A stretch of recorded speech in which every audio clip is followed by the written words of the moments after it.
hemos hablado de los beneficios y ahora me parece muy bien, Carlos, todo lo que me has contado, pero yo me dejo la paja y me crea problemas en las siembras, que es el momento que me puede generar problemáticas, ¿no? Entonces, cuando hablamos de manejo es de qué manera eh, llevo a cabo la cosecha para que no me genere problemas en la siembra. Cuando nosotros hablamos de campañas de siembra directa, hablamos siempre que la campaña de siembra directa empieza el día que estás cosechando. Ese día ya empieza la siguiente campaña. Incluso el día antes, como veremos mañana con la rotación, ya hay lo que hagas y cómo tome los datos de esas, de esas parcelas, marcará lo que vas a hacer en tu explotación al año que viene en rotaciones. Lo mismo con la paja. Dos tipologías de máquinas, máquinas de disco y máquinas de reja. Cada una tiene sus pros y sus contras. El último día, después de haber visto todas las partes agronómicas, todas las herramientas, pondremos en valor cada una y cada uno que valore qué le interesa más para su explotación. En este caso, como os comentaba, aquí tenemos a Luis Miguel, que tiene una sembradora de disco y un cereal de alto porte que lo estamos viendo que está cosechándolo en torno a 40 centímetros de altura. Tiene una altura más o menos el cereal de 70 y nos marca un poco la estrategia con la sembradora de disco. Cuando yo tengo una sembradora de disco, lo que más me interesa es levantar el peine lo máximo posible sin perder producción por bajo.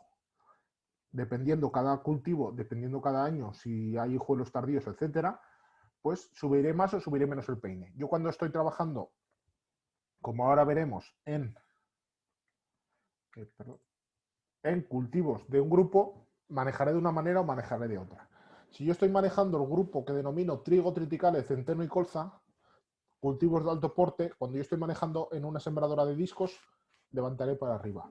Cuando yo estoy en una cebada, estoy en una avena o estoy en unas leguminosas, tipo guisante, las bezas, que ya sabéis que tenéis que ir muchas veces con la máquina a rastro, pues ahí no me queda más que acortar, bajar el peine. Pero también hay que entender que esos cultivos, como hemos visto, generan mucha menor cantidad de residuo, por lo tanto, no me limita tanto el bajar. ¿Por qué yo levanto el peine? Por la siguiente razón. Cuando yo entro con una sembradora de disco, la paja vertical no me molesta. A mí lo que me molesta es si tengo gran cantidad de paja tumbada que tengo que cortar. A mayor cantidad puede ser el manto, me puede generar problemas. Hay experiencia de gente con un manto enorme, casi de 4 dedos, y lo corta, pero ya nos limita de pillarlo bien seco, etcétera. Pero si yo, por ejemplo, estamos hablando de una producción de 6 kilos de, perdón, 6 toneladas de trigo o de triticale o de centeno, con esa proporción del 1 a 7, pues podemos estar hablando de 10 toneladas de paja. Si yo al segar a 40 centímetros 5 toneladas más o menos las he dejado vertical, me he quitado la mitad de la paja del suelo sin tener que hacer nada en ese aspecto. Y lo que he conseguido es otro de los temas que preocupa mucho, que es la distribución. La distribución tiene que ser lo más homogénea posible. Cuando yo siego muy alto, no hay mejor distribución homogénea que lo que ha sembrado el año anterior, que es lo que vemos aquí. Mientras que yo si siego bajo y lo intento esparcir todo por la parte trasera de la cosechadora, me hace muy complicado en cosechadoras un poco grandes de distribuir los kilos de la paja homogéneamente en toda la pasada de siega. Entonces aquí nos marca muy bien el camino de cómo tenemos que manejar esa paja para que no me genere problemas. Aquí veis dos casos, un cultivo de colza, una siembra de cereales totalmente bien nacidos al abrigo de ese rastrojo alto. Aquí hay otro tema que no hemos comentado que es muy interesante, que es lo que genera este rastrojo alto sobre el cultivo en los meses de octubre y noviembre, principalmente octubre y noviembre. Como hemos dicho, en buena parte de Aragón, en octubre y noviembre hay momentos que vienen momentos de cierzo seco, que lo que te hace es quitar mucha humedad del ambiente. Entonces, un cultivo que está en 2, 3 hojas recién nacido, lo deja bastante limitado en cuanto a crecimiento porque le quita mucha humedad. En cambio, cuando yo tengo ese rastrojo alto, están haciendo el cultivo siguiente entre medias de ese rastrojo y para que nos entendamos, hace este residuo como esos cipreses que ponen en las plantaciones de frutales, hace de cortaviento. Por lo tanto, ese cereal, ese cultivo, el que sea, está protegido frente a la sequedad del cierzo. Y eso es muy interesante y agricultores de esta zona de aquí del Valle del Ebro lo tienen más que demostrado, que aunque no tengan grandes producciones, les da igual. A segar alto porque el mayor beneficio que tienes es el de proteger de la sequedad al cultivo. Y en el caso de la reja, pues ahí pongo un asterisco, dependerá de la reja. Aquí la recomendación es segar más corto y hacer un picado mayor. Ese picado podemos hablar de 5 o 6 centímetros de longitud. Más de ahí nos puede ya empezar a generar emboce.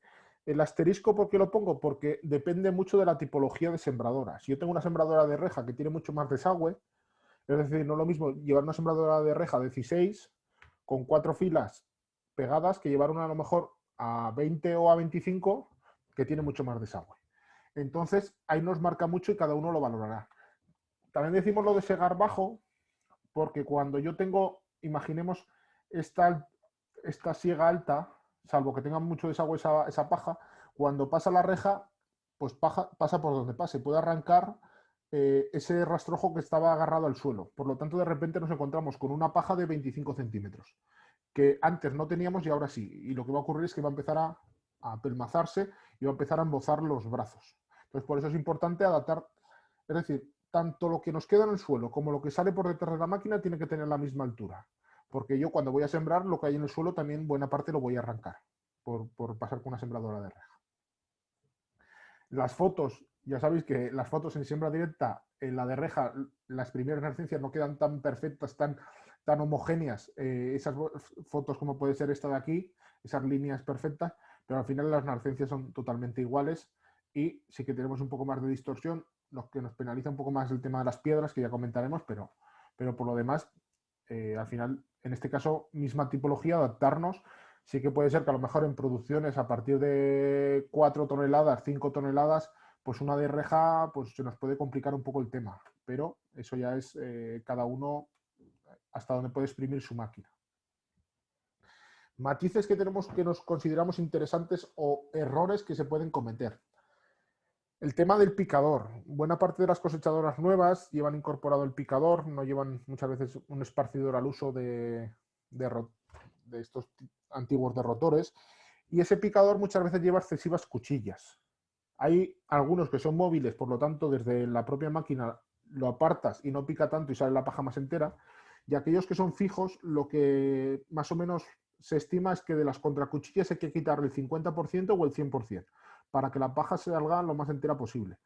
¿Por qué esto es importante? Porque si yo pico excesivamente la paja, me estoy encontrando una sembradora de discos que se encuentra como una pasta de paja totalmente con longitudes máximas de 1 o 2 centímetros que no tiene nada que cortar. Yo cuando voy con un disco lo que me interesa es tener una paja larga que esté más o menos seca y la corte. Si yo tengo una paja de dimensión corta, lo que ocurre es que no la corta. Y por mucha presión que le meta, lo que hago es coger toda esa pasta que hay en superficie y meterla en todo el surco, pero la semilla la voy a dejar sobre un surco totalmente lleno de paja en descomposición. Y hay muchos fallos de semilla. Por lo tanto, paja picada siempre para reja. Cuando voy con disco, la paja tiene que ser entera. Por lo tanto, tengo que adaptar el picador a ese tema. Luego también es muy importante esparcir bien el tema de granzas y tamos, que se esparza bien, que no quede solo en la carrera, porque ahí es donde vamos a poder tener problemas de alelopatías. Las alelopatías van a ir ligadas, como ahora veremos, al tamaño del residuo. A menor tamaño, mayor rapidez de descomposición. Ahora lo veremos. Giros y parones también es muy importante. Aquellos cosechadores que vienen del laboreo tradicional, donde esto no importa, pues sean el propio cosechador, el agricultor que lo está realizando, sea un maquilero, pues hay que concienciarlo, tanto como hemos hablado de levantar, porque al final el levantar es beneficioso para todos porque hay menos averías, y también el tema de evitar esos parones y los giros, para que no tengamos acumulaciones, siempre la distribución hay que buscar lo más homogénea. Cuando yo hago ciertos parones, pues tengo un montón y eso me genera problemas. Luego veremos alguna herramienta para evitarlo. Momento de la siembra, pues ahí es muy importante cómo elegir. El tema de sembrar, pues yo considero que la labor de sembrar es como cosechar. Hasta las 11, 12 de la mañana no se puede empezar a trabajar. ¿Por qué? Porque tenemos todo el rocío de la mañana que me ha generado una humedad en el residuo. Si yo voy a trabajar a las 9 de la mañana, voy a tener esa paja en condiciones que, por decir así, está flexible. Yo voy con el disco y no corta. Hace el efecto tirachinas, mete la paja dentro del surco sin cortarla y cuando llega el mediodía y se seca, esa paja se vuelve a poner tiesa y saca la semilla fuera.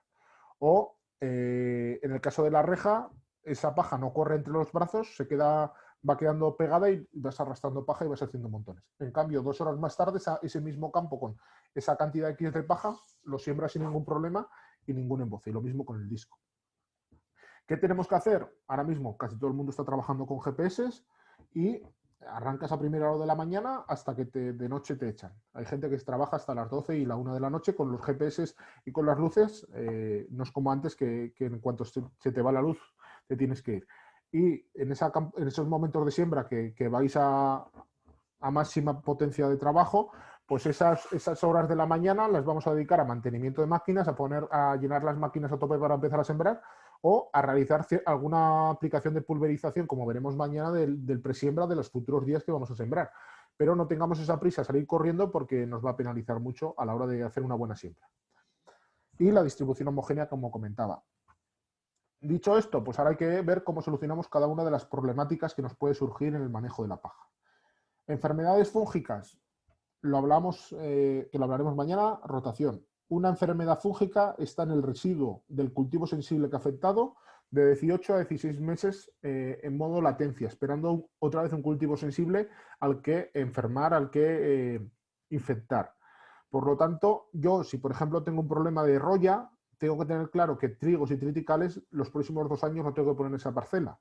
Rotaré por cebada, rotaré por leguminosas, rotaré por oleaginosas, mañana lo vemos. Y ahí es la manera que tengo que, en ese tiempo, esa paja se va a descomponer y por lo tanto las esporas y esa enfermedad va a desaparecer, va a terminar muriendo porque ya no tiene un hospedador donde quedar latente. Tema de alelopatías que comentábamos. Veremos mañana el tema de alelopatías por gran cantidad de biomasa verde, como puede ser un presiembra, por un césped de mucha mala hierba en presiembra, pero aquí nos vamos a centrar en las alelopatías de la paja. Afecta sobre todo cuando es la misma paja que el cultivo que están haciendo. Potencia mucho más esas alelopatías, pero sobre todo vienen marcadas por lo siguiente, por tener una gran cantidad de paja, muy picada, muy pequeña, que de repente con lluvias y demás se ha acelerado su descomposición. Entonces tenemos una gran descomposición de mucha cantidad de paja en una zona concreta. Sobre todo se dan en la zona de las carreras por esa mala distribución de las granzas y el tamo. Si a eso le sumamos que hemos picado excesivamente la paja, se siguen sumando más cosas. Ahí es donde tenemos que evitar y distribuir bien la paja y que no tengamos picados excesivos. Hay otro argumento que se comenta que es acumulación de residuos. Es que si yo pico la paja todos los años, empiezo a tener paja y luego tengo ahí un mulching que no sé qué hacer con él, ¿no? Ahí, pues, hemos hablado del ciclo del nitrógeno y cómo funciona, pero para que entendamos tenemos que ir intercalando cultivos con relaciones carbono-nitrógeno altas, como son los cereales, con cultivos de relaciones carbono-nitrógeno bajas, como son las leguminosas. Pero no por el mero hecho de esa acumulación de residuos. Eso nos va a venir marcado obligatoriamente por la propia manejo de malas hierbas y enfermedades. Por lo tanto, esa propia rotación va a hacer que yo no me acumule paja de este tipo. Aquí había un vídeo muy bueno explicativo de 5 años de Luis Miguel Arregui, que lo podéis encontrar en YouTube si buscáis relación carbono-nitrógeno-cultivos o algo así, que habla muy bien de cómo él va intercalando girasol, colzas y habas con otros cereales de altas producciones como trigos y cebadas, y a los 5 años en el suelo no hay nada. También ahí influye mucho la descomposición, tener un suelo vivo que sea capaz de descomponer todos esos nutrientes. Fallos de nascencia. En este tema juega dos puntos fundamentales. Tener una mala distribución de paja, es decir, tengo zonas de 5 centímetros de paja y otras que no tengo nada, y otras intermedio. Por lo tanto, yo lo que hago es ajusto la presión de la máquina para poner la semilla a 2 centímetros de profundidad, cortando 3 centímetros de paja, y lo que me ocurre es que mientras voy a 3 centímetros, perfecto, llego a una cabecera y tengo 5 porque he distribuido mal la paja, la propia presión que tiene la máquina, ¡pum!, levanta y la semilla ya no se queda a 2 centímetros, sino se queda entre la paja. Y cuando llego a las zonas que están muy descubiertas, esa presión que tengo de la máquina, ¡pum!, la semilla se me va a 5 centímetros. Y todo eso influye, como veremos mañana, la profundidad de la semilla es fundamental en las nascencias. Y otro punto que hemos hablado, la humedad. Si yo tengo una paja muy húmeda, va a ser muy imposible poder hacer una buena siembra por el tema de cortar bien la paja o de sembrar bien. Entonces todo esto nos va a influir. Y, como os comentaba antes, un apero que yo considero que puede ser muy interesante tener en las explotaciones por dos razones. Uno, como veremos mañana, para realizar falsas siembras, es decir, hacer pases donde queremos distribuir la paja y aprovechamos a mover todas esas semillas para que en el primer agua que podamos tener, esos primeros 15, 20 litros de verano, pueda poner en contacto esa semilla que está en contacto ya con el suelo, empieza a germinar y la controlamos mejor con el presiembra. Y sobre todo para distribuir bien la paja. Es un apero muy sencillo, que tenemos un chasis con una serie de púas. Lo que hacemos aquí es distribuir adecuadamente esa paja que en aquellas parcelas que está muy heterogénea, que hay montones, que está mal distribuida, la dejamos una distribución totalmente homogénea. Apero interesante, inversión que se está valorando en modernizaciones aquí en Aragón y que cada uno valora, incluso si es manitas y se dedica al hierro, que se puede hacer el mismo, ¿no? Cada uno que valore. En agricultura de conservación reducimos mucho todos esos aperos de laboreo, pero aperos como estos, pues en algún momento nos puede sacar de un apuro, y todo el tema de falsas siembras que veremos, pues creo interesante, que se debería potenciar. Vale, pues volvemos a hacer un parón para preguntas. Tenía pensado el descanso en torno a las 7:25. Entonces, antes de pasar al siguiente tema, pues me gustaría que todos los que estamos hoy, estamos casi 50 personas, pues si tienen preguntas, Nieves, activa los micros, que puedan lanzar preguntas, puedan, si no están, no comparten alguna de las afirmaciones o propuestas que he hecho, podemos debatirlo y... Cuando quieran pueden. Vale, perfecto. Sí, Carlos, soy Pascual Cano. Hola, Pascual. A mí me gustaría una cosa, que explicases un poco mejor en qué consiste la alelopatía. Perderías nada, un par de minutos. Vale. Pero creo que es un concepto para muchos nuevo y bueno, es interesante conocer. Vale, vale, Pascual. El tema de la alelopatía, para que nos entendamos, el residuo de la paja, en ese momento de la descomposición, un residuo de un cultivo, tiene lo que se llama una curva de descomposición. Durante esa descomposición genera una burbuja de gases que no son muy beneficiosos para el ambiente. Si está ese ambiente de gases no es muy beneficioso para un cultivo que estén haciendo, y lo que ocurre es que ese pico de gases llega a las 8 semanas de la primera lluvia que ha tenido ese cultivo. La gran mayoría de veces, si justo después de cosechar, estamos hablando de primeros de julio, 15 de julio, empieza a haber algunas lluvias, esos procesos de descomposición empiezan a ocurrir. Y ese pico de descomposición va a llegar pues, a primeros de septiembre o finales de septiembre, cuando aún casi no habremos implementado ningún cultivo. En cambio, hay años secos que no llueve hasta primeros de septiembre, por lo tanto, el pico de descomposición va a llegar en el centro, a lo mejor, de noviembre, con todo el pico de siembra que tenemos. Si a ese proceso de descomposición que va a ocurrir, porque nos entendamos, esas burbujas de gases tóxicos de descomposición, no gases hiperpeligrosos, pero sí que generan fitotoxicidad para la planta, lo que va a ocurrir es que eso, sumado a grandes zonas con paja muy picada, pues la cantidad de paja que acelera esa descomposición es mucho mayor. En cambio, cuando yo tengo un residuo de paja mucho más entero, ese residuo, como bien veréis en vuestras parcelas, se alarga mucho más en el tiempo y por lo tanto no hay descomposiciones bruscas. Por lo tanto, lo importante para evitar los fenómenos de alelopatías, en el agua no podemos hacer nada, eso está más que claro. Si llueve, pues bienvenido sea, y lo ideal es que en agosto tengamos ciertas lluvias y así nos evitamos todos estos problemas.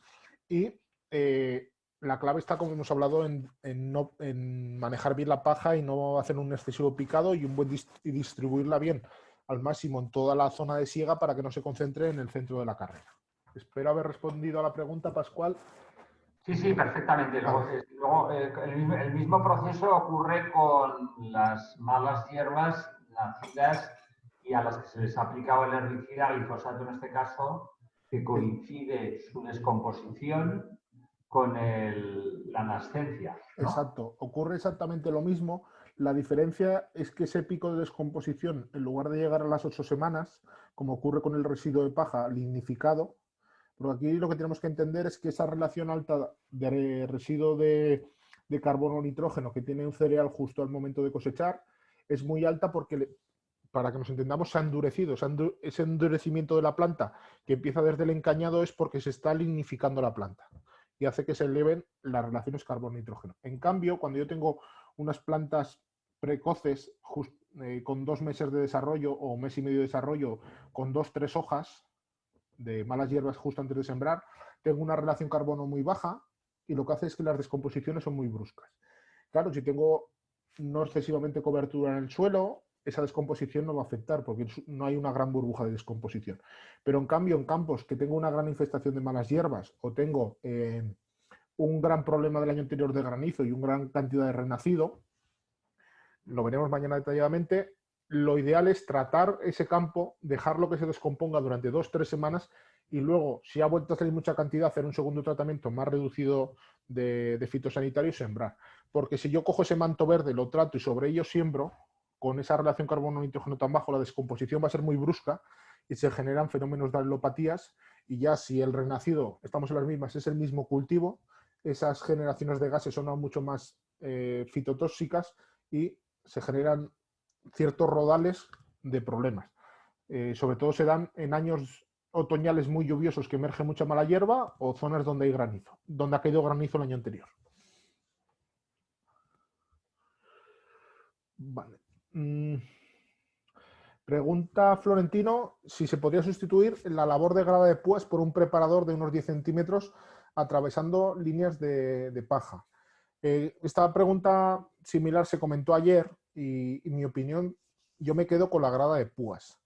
¿Por qué? Porque en la agricultura de conservación, como bien hablamos, no hay que factorizar. Tenemos que ver todo de manera global, todos los factores que influyen, el suelo, los cultivos, la paja, e intentar dotar siempre de soluciones teniendo en cuenta que no afecta al resto de factores, para que el sistema siempre funcione de la mejor manera y no nos merme la rentabilidad.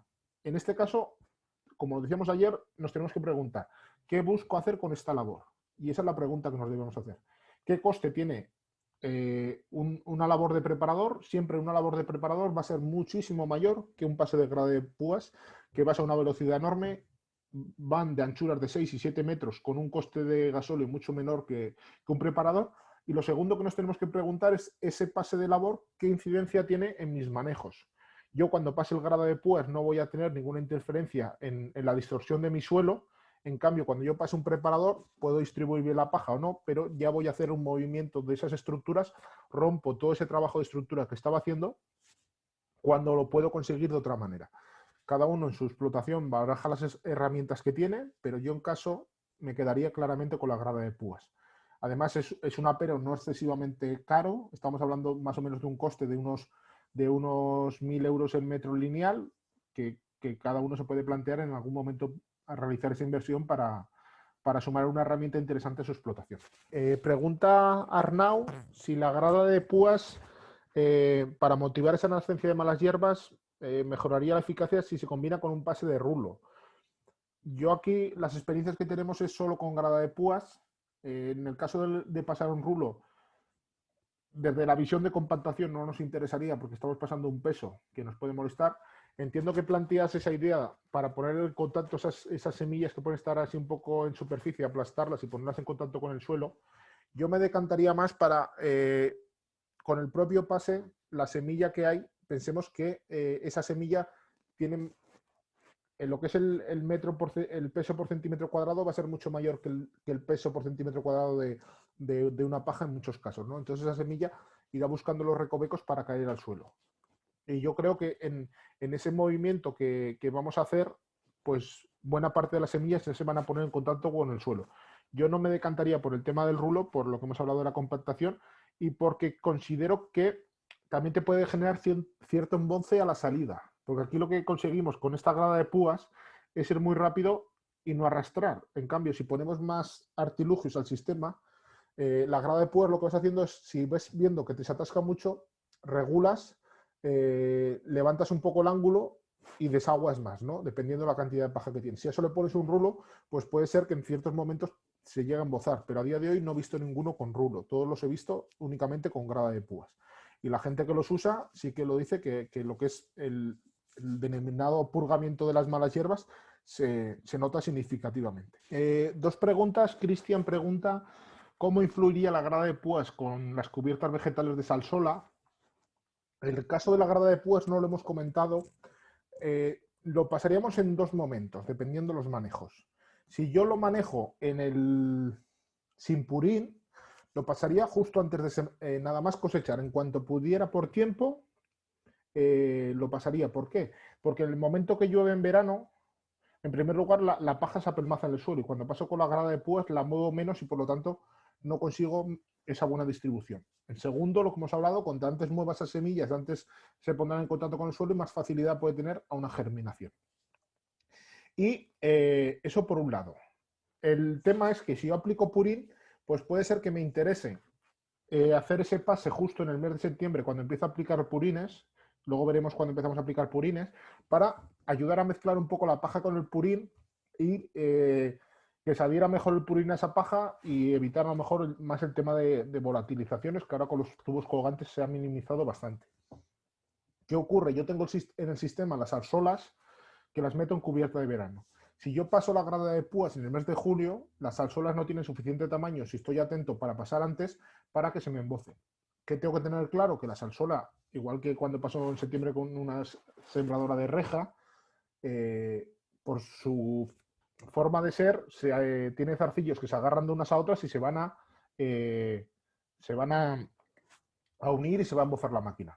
Por lo tanto, si yo voy a trabajar con cubiertas en verano, la tendré que pasar en julio. Aunque eche purín, la pasaría en julio.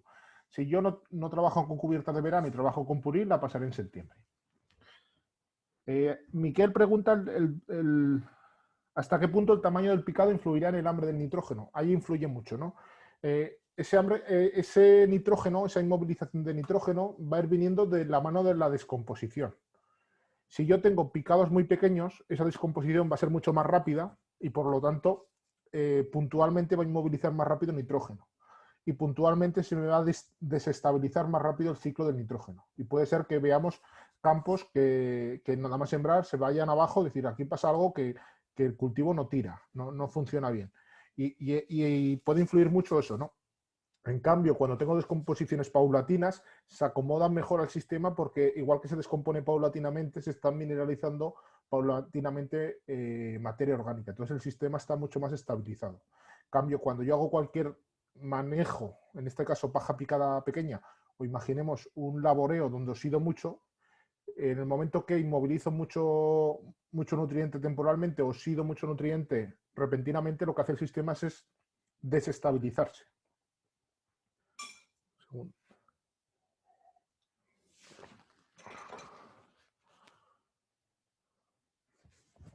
Vale. Neus pregunta el tema de cubiertas vegetales en leñosos. Este tema lo comentamos rápidamente. Prepararemos un curso en los próximos meses y lo hablaremos en detalle. Hay buenas experiencias y hay un proyecto que se llama BTSAT, que está en Navarra, La Rioja, País Vasco y sur de Francia, trabajando las cubiertas vegetales en viñedo. Y, por ejemplo, aquí en Aragón, en la zona de Somontano, se trabaja mucho y en otras zonas se lo están planteando. De tal manera que si lo manejas adecuadamente no tiene por qué generar competencia. Las cubiertas vegetales en leñosos, el manejo, la clave pasa por el momento que pico. Dependiendo cómo venga el año y cada uno de los cultivos, el momento que elijo cuando pico hace que el cultivo le genere la calle, la cubierta vegetal genere competencia al cultivo o no. Entonces ahí está la clave de, según cómo voy picando, una cubierta vegetal que es algo beneficioso, si no lo hago adecuadamente, es algo que me va a lastrar productivamente mi viña. Por no meternos mucho hoy en el tema y no descentrarnos, cuando salga este curso Neus, si nos sigues en redes sociales, podrás ver el curso y te animo a seguirlo y que lo difundas entre viticultores y gente que se dedica a leñosos en Cataluña, porque consideramos que las cubiertas vegetales en leñosos es una herramienta tan buena como la siembra de tan extensivos y tan necesaria por todos los beneficios que genera.